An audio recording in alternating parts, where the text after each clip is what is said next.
The war had destroyed everything Lyria knew and loved in the mountains where her people lived for thousands of years, and now only death and darkness remained where beautiful forests once stood tall and proud under the endless sky. She stood at the edge of a cliff looking down at the valley below, and her armor was cracking and breaking apart piece by piece and strange.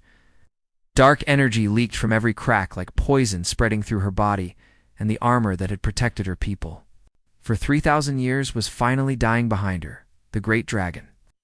Emberwing made a low rumbling sound, and the massive creature, with red scales as big as a small house, was tired and weak and suffering because dragon and riders shared everything, including pain, and when Lyria hurt, Emberwing felt it too, and when the armor broke, it poisoned them both.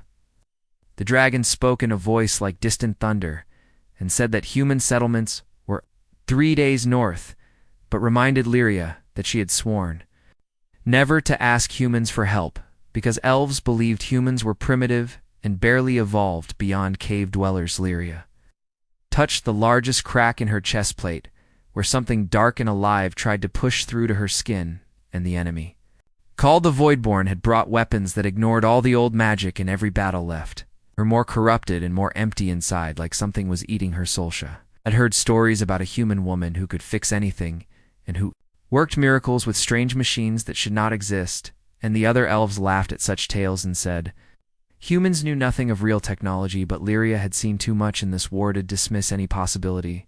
She had watched her sister die when her armor collapsed inward and created a black hole that swallowed her whole body, and she had seen enemy ships pass through solid walls like they were made of air and laugh at the ancient protective spells that should have stopped them. The old ways were dying then.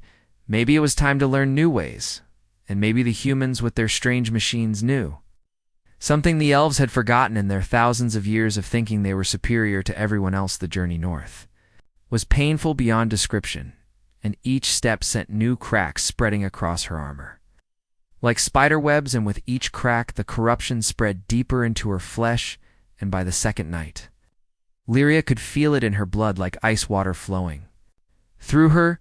Vinesemberwing flew low beside her and refused to let her rider walk alone, even though the dragon was dying too, and the bond that kept them alive was becoming a chain that would drag them both down into death. Together they reached the human camp at sunrise, and it was smaller than Lyria expected, with plain metal buildings clustered around what looked like a giant workshop, and humans moved between the buildings with purpose, and their clothes were stained with grease and strange dust, and their hands were rough from work that elves would never do themselves. The woman came out of the main building, and she was young by human standards, maybe 30 years old, with dark hair tied back in a simple braid and eyes that looked at Lyria with a sharpness that was almost frightening. She wore a leather apron covered in symbols that were part mathematics and part something else entirely, and she spoke in a calm voice, despite standing face to face with a 7-foot-tall elf warrior and a dragon the size of a house. The woman said that Lyria was leaking void energy, and in another hour it would reach critical mass and explode and take out everything within half a mile and kill everyone near. Lyria put her hand on her sword, but the gesture felt empty and meaningless, and she asked if this was the mechanic who could fix anything. The woman said her name was Katie Brooks, and she did not fix anything but only fix things that wanted to be fixed, and she asked if the armor wanted to be fixed or if it had already accepted that it was dying. The question hit Lyria like a physical punch to the chest, because in 3,000 years of elven wisdom and philosophy, no one had ever asked if armor had feelings or desires. But as Katie spoke those words, Lyria felt something move inside the ancient metal plates, and she realized the armor was screaming silently as the void consumed it. Piece by piece, Lyria whispered, "Please help us," and she was not entirely sure if she was speaking for herself or for the armor that had become like a second skin over the centuries of wearing it. Katie stared at her for a long moment with those sharp, human eyes that seemed to see past the proud warrior exterior to something fragile and desperate underneath. And then she smiled, and it was a fierce, wild expression. She told them to get inside before they exploded, and said they had work to do, and Lyria felt something like hope stir in her chest for the first time since the war began inside. The workshop was chaos, made real and solid with tools. Hanging from every surface that Lyria could not identify in strange glowing displays, showed equations that hurt to look at directly because they bent in directions that should not exist. The center stood what looked like an operating table designed for something much larger than human, and its surface was scarred with blast marks and glowing stains that looked almost alive. Katie pulled on heavy gloves that crackled with contained lightning and told Lyria to remove all the armor because she needed to see what they were working with. Lyria hesitated because removing armor broke protocols older than human civilization itself, and no one except the dragon and the original forger had ever seen a starborn warrior without protection. But another crack split across her shoulder piece and leaked void energy that made the air scream. The armor came off in pieces, and each piece fought her as if it wanted to stay fused to her skin, and Emberwing pressed close to give comfort as Lyria felt more naked and vulnerable than she had felt in centuries beneath. The plates her skin was marked with spreading black veins where the void corruption was seeping into her flesh and turning her into something that was no longer entirely alive. Katie did not look shocked or disgusted, and she approached the armor with the respect someone might show to a dying god, and her hands moved over the broken plates with impossible gentleness. She said the armor was alive and not in the way. People were alive but conscious and aware, and currently terrified of dying. Lyria asked how she could tell, and Katie said she spoke the language of broken things and understood their pain. She explained that elves had built the armor using eye magic and soul forging and starbinding and all those beautiful poetic processes that took decades to complete and made something too perfect and too pure.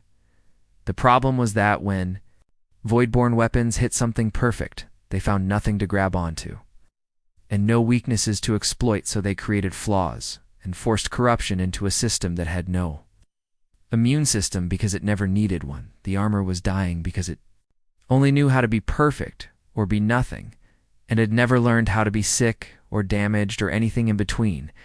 Lyria asked if Katie could save it, and the human woman grinned with an expression that was not entirely sane. She said she was going to do something elves would call heresy and teach the armor how to be broken without breaking completely, and give it scars that could heal and weaknesses that would make it stronger and imperfections that would let it adapt to new threats.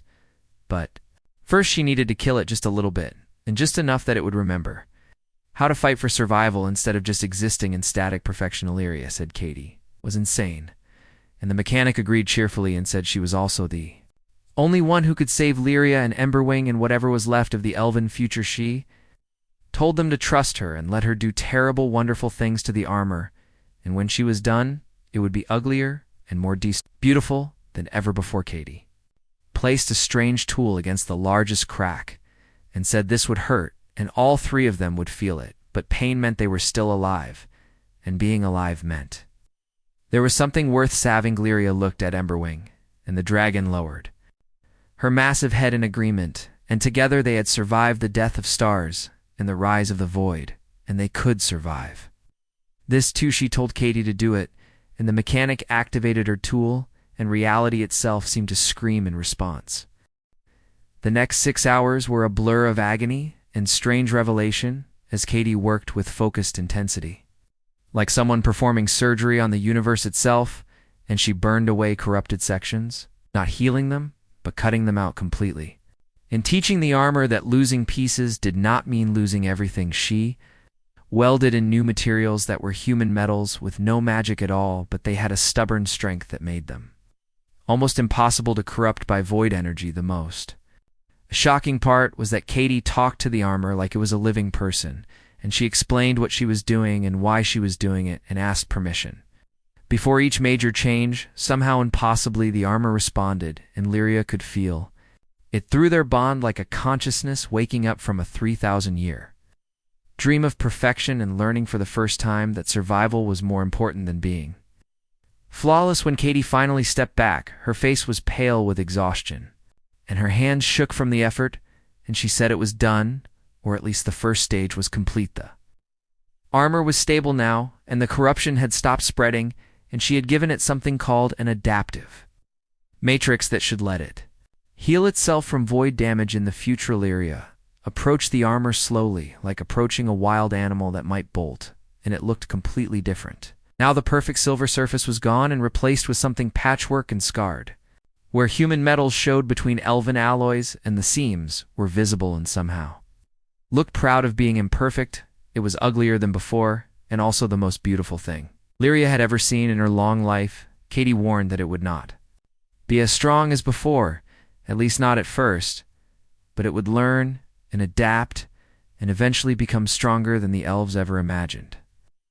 Possible because it would earn its strength instead of being born with it. Lyria reached out and touched the armor, and it was warm, almost feverish and pulsing with new life, like a heart beating, and she asked Katie how much she owed for this miracle. Katie looked at her and at Emberwing, and at the armor that now carried human cleverness fused with elven magic, and said she wanted information about the Voidborn and everything Lyria knew about them. If they were using weapons that could corrupt soul-forged armor, then this was not just an elven war anymore, but everyone's war, and Katie needed to build much more than armor to stop them. Lyria began to talk and told Katie everything she knew about the enemy and how they appeared 17 years ago from nowhere and brought weapons that defied all understanding. She explained how Voidborn soldiers did not move like normal creatures, but seemed to exist wrong, and their presence made reality itself feel sick there.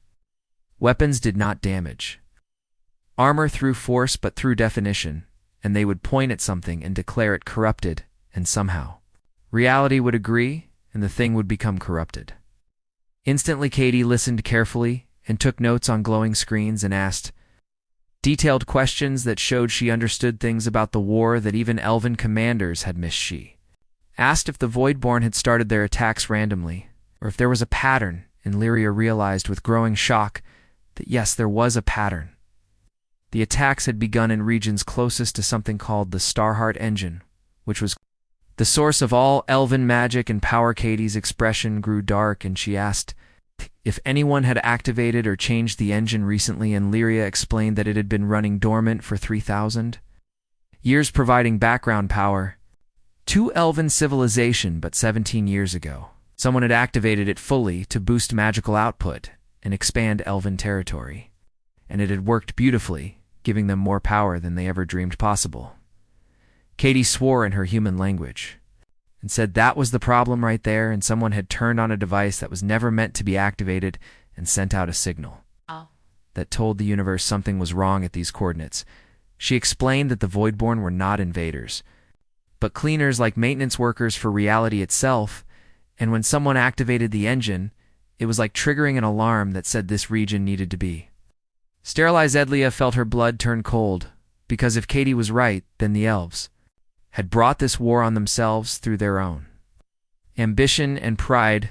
Another human entered the workshop, and she was older than Katie, with silver hair and eyes that held terrible knowledge, and she wore simple clothes, but there was something about her that made even Emberwing nervous. She introduced herself as Commander Lisa Grant and said she was the former head of something called Earth's Deep Space Research Division.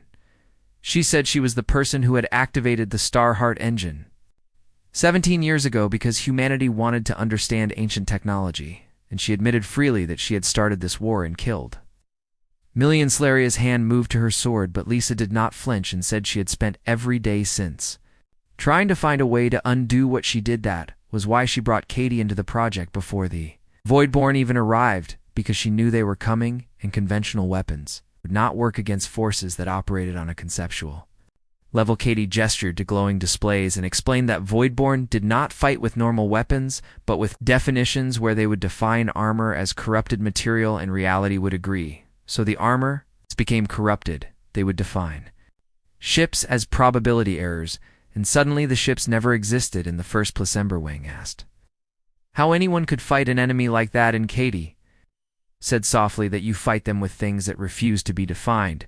That was what she did to Lyria's armor, by making it imperfect enough that it could not be reduced to a simple category. It was elven and human and magic and machine, and perfect and flawed all at once, and the Voidborn weapons worked by forcing things into narrow boxes.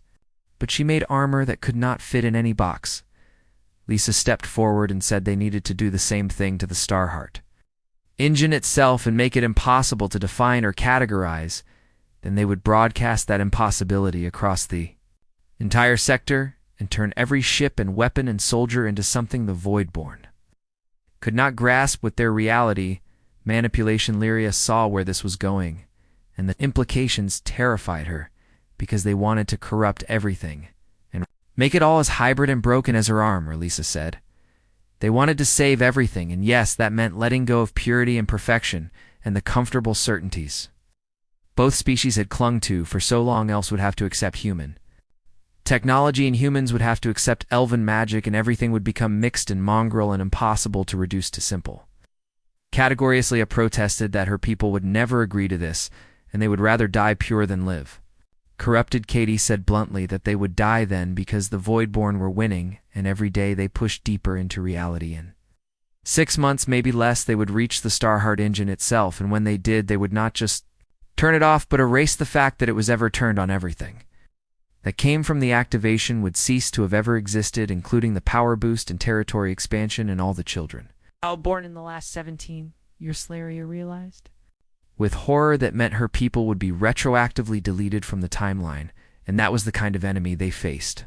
Dumberwing rose to full height with scales glowing and said they would do this and corrupt the engine and transform everything and teach the Voidborn that chaos was stronger than order. Caddy and Lisa exchanged glances and pulled up a final design showing the Starheart engine with a human modification overlaid on it that looked like a virus made of mathematics. Katis said they needed Lyria to get them inside the engine chamber, past elven defenses and religious taboos, all the way to the core. Then they needed her to hold off whatever came after them while they performed the most beautiful act of rebellion the universe had ever seen. Lyria looked at her reflection in a dark screen and saw the scarred patchwork armor looking back at her, no longer the perfect warrior she had been, but something new that had chosen survival over perfection. She thought of her sister, swallowed by imploding armor, and all the warriors who would follow if nothing changed. She asked when they would leave, and Katie smiled and said, as soon as Lyria is ready to start a revolution against perfection itself. The Starheart engine floated in the void between normal space and something else entirely, and it was anchored to reality by chains of crystallized light that stretched back to the elven homeworld, like threads connecting earth to heaven. It was beautiful in the way that supernovas were beautiful, and in the way of things so powerful and dangerous that beauty became almost irrelevant. Lyria had seen it before during her warrior initiation ceremony, but always from a distance and always filtered through protective wards and religious protocols. Now she approached it directly in a human shuttle that smelled of recycled air and metal and desperation, and the engine light was bright enough to burn through her armor protective layers, Katie announced.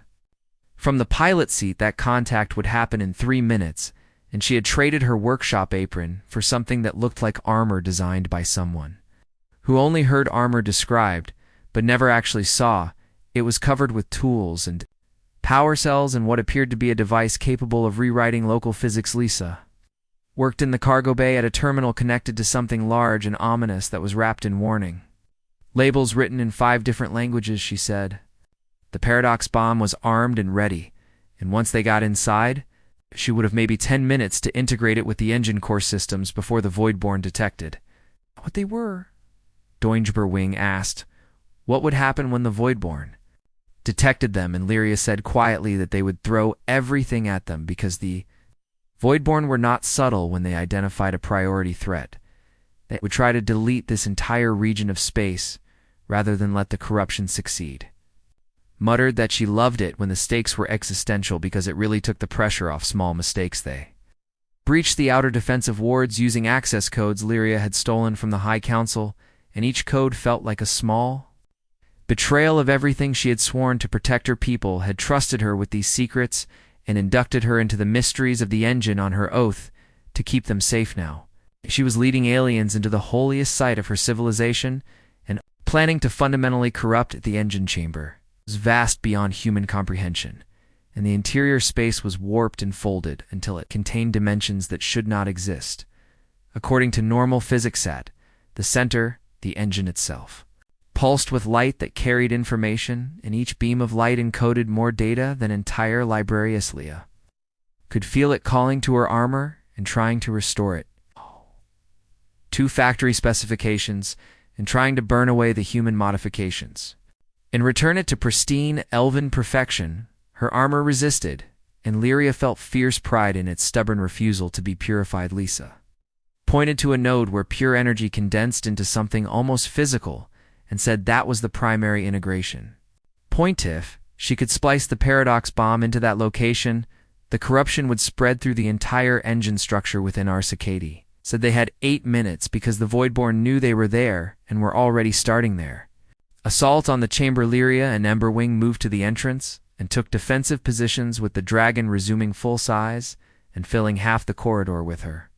Balclaria stood beside her with sword drawn, and her armor sang with eagerness to fight that it never possessed before the Voidborn arrived, not with ships, but with concepts. In one moment the corridor was empty, and the next was full of things that hurt to look at directly. They were soldiers made from weaponized definitions. And causality turned inside out, and they moved wrong and existed wrong in their very presence. Tried to convince reality that Lyria and Emberwing had never been there at Illyria. Shouted to her dragon to remember that they could not be perfect anymore and needed to be flawed and broken and impossible to define him. Burrowing roared and breathed fire that burned in colors without names and flame that was both magic and chemical combustion, and ancient and modern and pure and corrupted all at once. The Voidborn soldiers tried to categorize the fire and tried to define it as something they could negate, but they failed because the fire refused simple definition. They burned, and their burning was beautifully and chaotically real. Lyria charged into the confusion with her sword, cutting through enemies that should have been immune to physical harm, but her blade was no longer purely elven steel because it had been reforged in Cady workshop and tempered with human alloys and inscribed with equations that treated magic as just another branch of physics. It was neither one thing nor the other, and so it could harm things that existed in the spaces between definitions. Behind them, Cady and Lisa worked desperately to splice the paradox bomb into the engine. Corcati warned that this was going to hurt because the engine would resist and try to reject the corruption and purge the imperfection they needed to hold it open and force it to accept that broken did not mean dead. Lisa hands moved across holographic controls with desperate speed, and she said she could feel the Voidborn main force approaching. They were bringing something massive that could define this entire region of space as error to be corrected. More Voidborn poured into the chamber like a flood, and Lyria felt her armor crack under their assault. Not physical cracks, but conceptual ones, where each attack tried to convince the universe that her armor was already destroyed. But the armor refused to listen, because it had learned in Cady workshop that it could be broken without breaking, and that imperfection was not the same as failure. Massive Voidborn construct materialized in the corridor, and it was towering and terrible and radiated waves of anti-existence that made the air itself scream in pain, pointed at Emberwing, and spoke in a voice that bypassed sound and imprinted its message directly onto reality. It said that Emberwing was defined as probability error and was now deleted. From existence, Burbing began to fade with scales becoming transparent and fire dimming, and the dragon eyes widened in panic as existence tried to forget. Hilarious screamed no, and felt their bond fray and tear, and shouted for Emberwing to remember what Cady taught them. She was not one thing, and not perfect, and was messy and impossible and real with tremendous effort. Emberwing grabbed onto her own imperfections and remembered the scar on her wing from a battle decades ago. She remembered the off-rhythm beating of her hearts and the way she was always too curious about humans and too willing to question elven superiority, every flaw and every failure and every moment of beautiful imperfection snapped back into existence more solid than before, and her roar shook the chamber, and she snarled at the construct that she defined herself and chose to be undefined. The construct recoiled. Guess it could not process something that rejected categorization so absolute. Lyria pressed the advantage with her sword, flashing in impossible arcs and cutting through spaces where definitions broke down and chaos reigned supreme. Lisa shouted that it was done and the paradox bomb was integrated, and told Cady to activate it immediately. slammed her hand down on the trigger, and the Starheart engine screamed in response. Fractured into 1,000 contradictory wavelengths, and energy became both wave and particle and something else. Entirely the pristine, perfect mechanism that powered Elven civilization for 3,000 years began to corrupt and hybridize and become something magnificently broken. Change rippled outward faster than light in a wave of beautiful chaos that touched everything the engine ever influenced, every piece of Elven technology and every spell and every warrior armor was transformed in an instant and became neither purely magical nor purely technological, but something new and undefined. The Voidborn construct that tried to delete Emberwing simply ceased to function because it could not delete what it could not define. The new hybrid reality refused all simple definitions, and the construct hung in the air, processing an error it was never designed to encounter, then collapsed into itself and was gone forever all across the chamber. Voidborn forces were withdrawing and retreating from a reality that had become too chaotic and too contradictory for their purpose. They were cleaners and maintenance workers, but you could not clean up. A mess that refused to acknowledge it was a mess in the first place. Lyria staggered backward as waves of transformation swept through her body, and she felt her armor settle into its new configuration, where it was neither repairing itself nor falling apart, but simply existing in a state of controlled chaos. The bond she felt Emberwing undergoing a similar transformation, where the dragon was becoming something that crossed the line between ancient magic and evolutionary adaptation. The change was not painful exactly, but deeply unsettling, like discovering that the ground beneath your feet had always been an illusion, and now you had to learn to walk on reality itself. Katie and Lisa emerged from the engine, Core looking exhausted but triumphant, with their faces pale and hands shaking from the effort of rewriting fundamental laws of reality. Katie said simply that it was done, and the engine was now the most beautiful contradiction in the universe. Everyone connected to it had become just as impossible to categorize, and the Voidborn would never be able to define them again. Lyria said her people were going to hate this transformation, and there was both fear and relief in her voice. Lisa corrected her and said the people were going to survive, and survival was more important than purity, and always had been throughout all of history. As they boarded the shuttle for the journey back to normal space, Lyria took one last look at the transformed engine. It pulsed with light that was neither one color nor many colors, but something in between. Followed laws of physics that had never been written down because they were too contradictory to exist in any textbook. It was ugly and beautiful and alive all at once.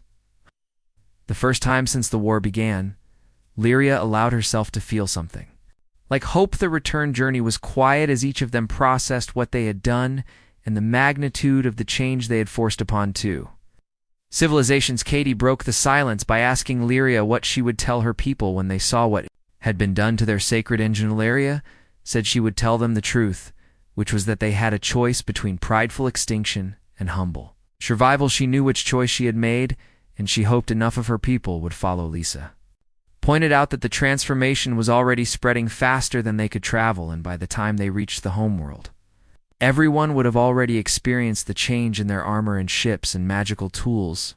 There would be no time for debate or discussion, and people would have to adapt or be left behind by reality itself. And boring spoke for the first time since leaving the engine chamber, and said that the young warriors would understand they were the ones fighting and dying on the front lines, and they knew better than anyone that perfection was a luxury they could no longer afford. It was the old commanders safe in their sanctuaries who would resist change because they had never seen their armor fail or watched their companions die to weapons that turned purity into poison when they finally reached the Elven homeworld. Signs of transformation were everywhere. Ships moved through space with a strange new efficiency that combined magical grace with mechanical precision. The planetary defense grid flickered with energy that was both ancient and modern at once. Communication channels buzzed with confusion and anger and fear and excitement, all mixed together. Lyria brought the shuttle down at the capital city landing pad and found a crowd waiting for them. Some carried weapons and wore expressions of rage at the perceived desecration of their most sacred technology. Others looked curious or even relieved, as if they had been waiting for someone to finally Break the chains of tradition. High Chancellor Silverus stood at the front of the crowd in his pristine white robes, and his face was red with fury.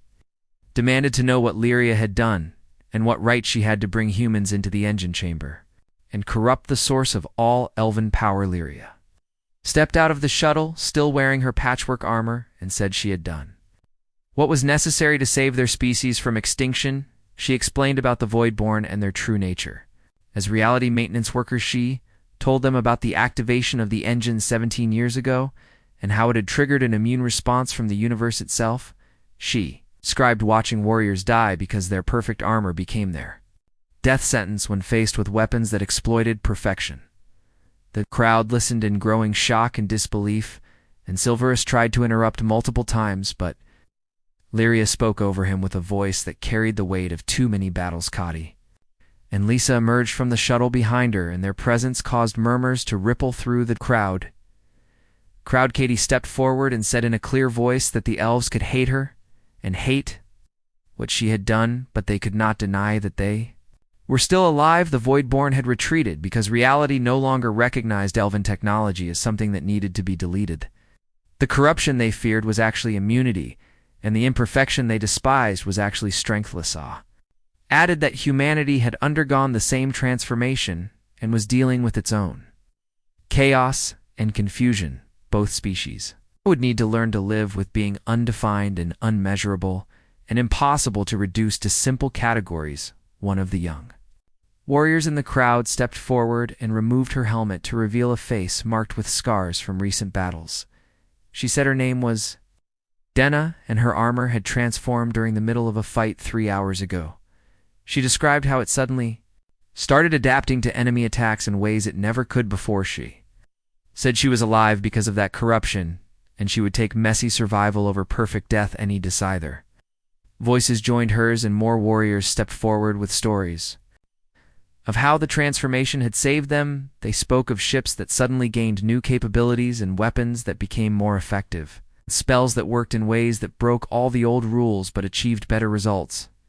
Silverus tried to maintain control, but his voice was drowned out by the growing consensus. The warriors who had actually fought the war understood what Lyria had done. The civilians who had lived in fear of Voidborn attacks felt relief that the enemy was retreating only.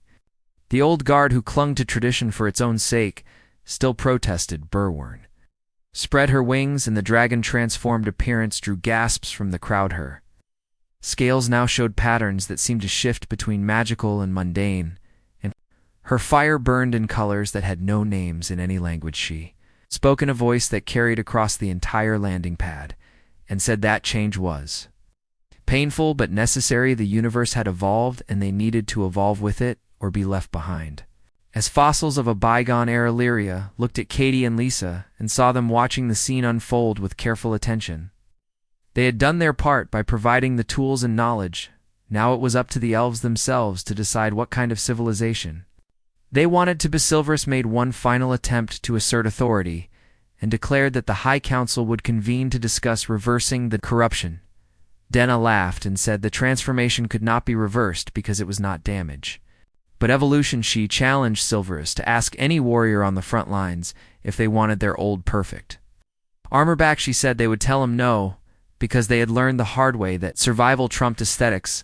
The crowd began to disperse, with arguments breaking out in smaller groups as people processed the enormity of what had happened to Lyria. Knew this was just the beginning, and there would be months or years of debate and adjustment, but the war was over, and her people were alive. And that was enough for now. Cadi touched her shoulder and said they needed to return to Earth soon because humanity was going through its own crisis of adaptation. She promised to return and help the elves navigate their new reality. Lisa added that both species would need to work together now because they had become linked through the engine transformation. They were no longer separate civilizations, but two halves of something new and unprecedented. As the sun set over the transformed elven homeworld, Lyria felt her armor pulse with quiet contentment. Was scarred and imperfect and more alive than it had ever been in 3,000 years of pristine existence. She thought about her sister and all the warriors who had died before the transformation. They had died believing in perfection, and maybe that belief had killed them as surely as any weapon. The new generation would live believing in adaptation, and maybe that would make all the difference. 3 months passed after the transformation of the Starheart engine, and the war ended not with a final battle, but with a slow, grudging retreat by the Voidborn forces. Across every front, their reality manipulation weapons became useless against an enemy that refused to be consistently real, and the last confirmed sighting was of a massive Voidborn command ship hovering at the edge of the sector. It scanned the transformed space with what instruments interpreted as profound confusion before folding itself back into whatever higher dimension it came from. They never returned, and scouts reported that the boundary of transformed space now acted as a barrier that Voidborn forces actively avoided. Lyria stood in what had once been the pure council chamber on the elven homeworld and watched representatives from 100 worlds argue about the future. Her armor still bore scars from the final battle at the engine, and Katie had offered many times to repair them, but Lyria refused. Scars were reminders of the price of perfection and the value of survival.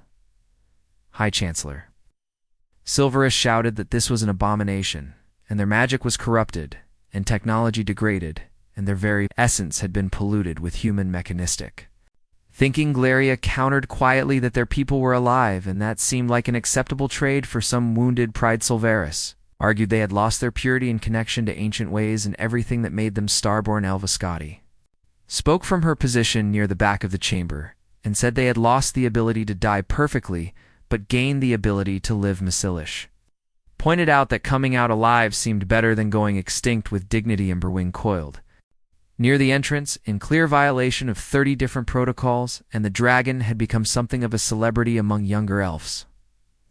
They saw as proof that embracing imperfection did not mean losing strength or dignity. The dragon rumbled agreement and said change was always painful, but stagnation was death. The debate continued for hours, but Lyria could see the trajectory clearly. Warriors who had been on front lines and watched their companions fall to weapons that turned perfection into poison understood what had been saved. Civilians who lived in fear while Voidborn pushed deeper every day felt relief that the nightmare was over. Only traditionalists, safe in their sanctuaries, still clung to old certainties, but they were dying breed, and everyone knew it. Later, Lyria found Katie on an observation platform staring out at the transformed world below. The planet's surface now showed signs of both elven biotech and human mechanical engineering, with hybrid structures that would have been impossible before. Lyria said that Katie was thinking about going home, and the mechanics smiled. She explained that Earth was home and this place was just where she worked, but yes, she and Lisa were heading back next week. They needed to help humanity through its own transformation, because when you hybridize one species' technology with another, both sides get upgraded whether they like it or not. Lyria said she never properly thanked Katie for saving her and her people, and for teaching them that broken things could be stronger than whole ones. Katie pulled out a data storage device and said thanks were not needed, because Lyria had paid her. The device contained complete technical specifications for every weapon the Voidborn deployed, and everything reverse-engineered from corruption patterns left in elven armor. This information would revolutionize human defensive technology for the next century. Lyria laughed and asked if Katie had not saved them out of the goodness of her heart. Katie said she saved them because it was the right thing to do, but the payment let her tell her government she did not work for free. That way they would think she was a tough negotiator instead of someone who made decisions based on emotions. Lyria called it very human, and Katie corrected that it was very intelligent, and there was a difference. She added that elves could benefit from being more emotional because they spent 3,000 years being perfect and logical, and look where it got them. Lyria agreed it got them near extinction, and Katie said exactly right. She explained that emotions were messy and contradictory and impossible to reduce to simple categories, which made them perfect defense against enemies that attacked through definition. Katie admitted that when Lyria first asked how she could tell armor was alive, the truth was she recognized the screaming. She had heard that sound before in her own head every time someone expected her to be perfect. Lyria understood then that Katie's genius was not just technical, but empathetic. She saw pain in broken things because she had been broken herself and learned to make strength from scarce Illyria. Mentioned that new armor designs were being distributed next. Weak as hybrid models combining elven magic and human engineering? No. 2 suits would be alike, and every warrior would get something. Unique that refused categorization. Katie asked how traditionalists were taking it, and Lyria said poorly but young. Warriors loved it. There was a waiting list 6 months long for the new designs. They were calling them freedom suits because they freed warriors from the tyranny of perfection. Katie said she liked the name and it was very human, but Lyria corrected that it was very practical, and there was a difference. They stood together in comfortable silence, watching ships launch from the planet. Surface hybrid vessels moved with both magical grace and mechanical efficiency, and some headed to outer colonies. Carrying new technology and new philosophy, others were bound for human space, initiating cultural exchanges that would have been unthinkable. A year ago, Borwing joined them on the platform with scales reflecting light in ways that defied simple optics. The dragon announced that Voidborn had left something behind at the engine site. Message was encoded in residual energy signatures that scouts had just deciphered. Katie asked what it said, and Emberwing replied that it said error acknowledged. And maintenance protocol canceled local. Reality was now designated as intentional feature, not corruption. Katie laughed long and loud and said, they had gaslit the universe immune system into thinking chaos was the intended design. She called it that most human thing she ever heard, and Lyria said, Katie was a bad influence. Katie corrected that she was the best influence, and speaking of which she was. Leaving homework, she and Lisa had compiled a list of other ancient artifacts that might pose similar risks. Selvan people had access to many of them, but did not know what they were because they thought they were just religious relics. She handed Lyria another data device and explained that studying these would require both elven magical theory and human engineering principles. They would need to build an entirely new field of study, combining both approaches. Lyria admitted they already started and were calling it chaos engineering with theoretical framework based on Katie armor modifications. Katie looked genuinely pleased and said her work becoming foundation for new scientific paradigm was even better than getting paid, though. She was still keeping the payment, of course, as the sun set over the transformed elven homeworld, casting light that was simultaneously magical and mundane. Lyria reflected on how much had changed.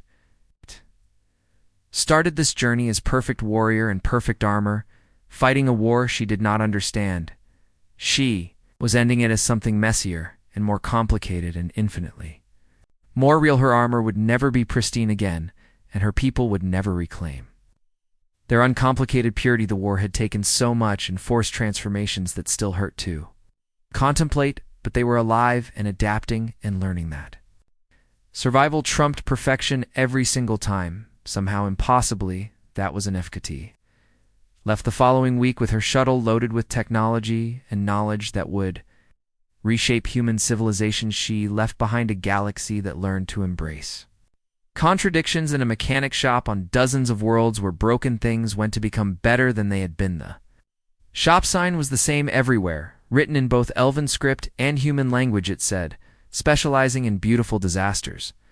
With perfection not available, but survival guaranteed. Leah kept the prototype of her transformed armor in her quarters, even after newer models became available. It hung on the wall like a piece of art, reminding her of the day a human mechanic looked at something dying and saw potential for something new. Sometimes, late at night, she would touch the scarred metal and feel it respond, still alive and still learning, still stubbornly refusing to be anything simple or pure or dead.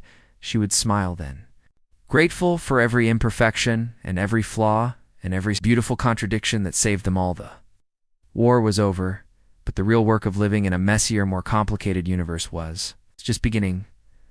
Glyria Moonwhisper, once perfect warrior of the Starborn Elves, could not wait to see what came next in this strange new world.